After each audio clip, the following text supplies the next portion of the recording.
عزیز، ما نصیب باشه میریم همین برنامه نمی نمایش گاه که در شهر تولوز باید برگزار بگرده.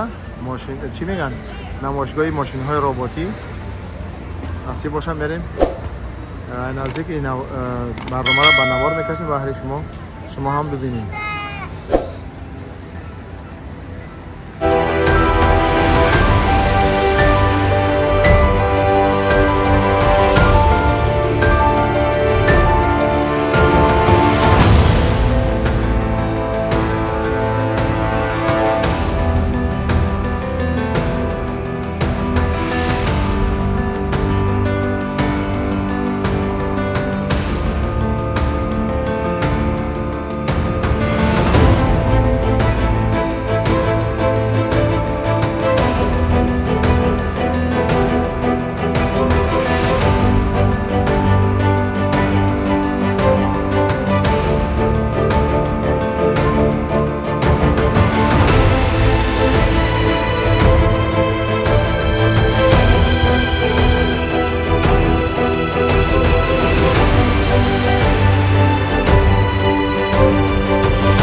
از بس که آدم زیاده، آدم بنهاد زیاده، بعضی وقتا این خیلی بچه‌ها کارم اینجا خند بهوش میشن دیگه میشن، لیکن خوشبختانه اینجا یاری تعجیلی هست و تیز رسیدگی میکنن. همه در حالت آماده باشن. میره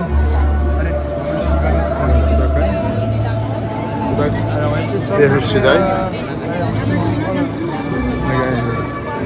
یاری تعجیلی یاردمش کردن.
و در 4 طرف شهر همین نمایش ها مونده. این نگاه تمام شهر اصولی تو باید داریم کلانکا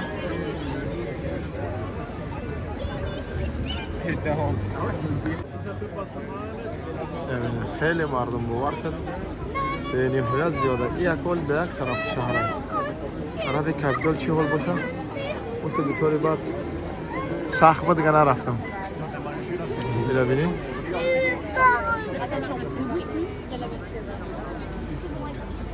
دوستان عزیز، اینجا رسیدیم به برجام برنامه. این هم کمی معلومات درباره یکی از نمایش هایی که در شهر تولوز دایر گشت. نمایش ماشین های کلان یا ربات ها یا ماشین هایی که هر گونه چی داشتن، عکس های حیوانات. انشاءالله که دیگه باقی شما رو به خدای پاک و منان میسپارم تا برنامه های بعدی. خداوندی مددگار همه ما و شما باشد. بدرود.